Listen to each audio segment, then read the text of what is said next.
Bonjour et bienvenue pour ce nouvel épisode. Si vous avez un petit instant à m'accorder et que vous êtes super bien installé, je vous propose d'y plonger. Allez, c'est parti.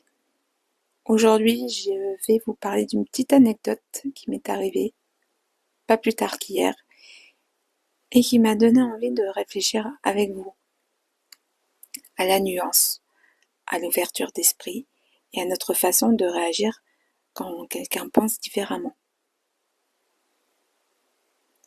Hier soir, donc, j'ai eu une petite piqûre de rappel sur ce que devient parfois notre société. Un vaste tribunal où l'on ne prend même plus toujours le temps de lire, d'écouter ou de comprendre, mais où on l'adore juger. Ça, c'est clair. Et je ne parle même pas seulement des réseaux sociaux. J'ai parfois le sentiment que ce réflexe existe aussi dans la vie quotidienne, dans la société, en famille, entre amis ou au travail. Je ne veux pas généraliser. Je sais qu'il existe encore beaucoup de personnes capables d'écouter et de dialoguer. Et je peux évidemment me tromper. Mais j'ai l'impression qu'il devient de plus en plus difficile d'exprimer une opinion différente sans être immédiatement catalogué.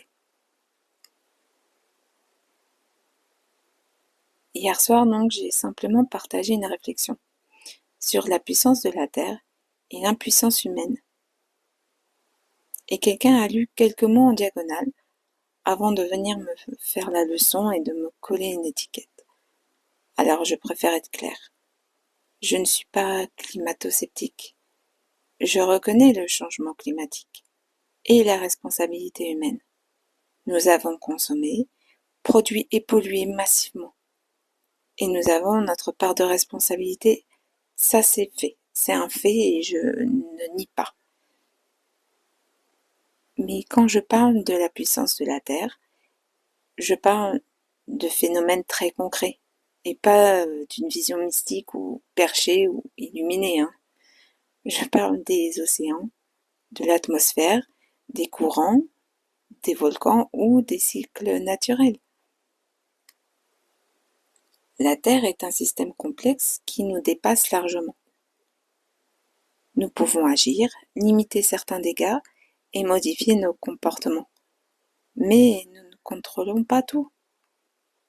Un exemple. La météo nous le rappelle.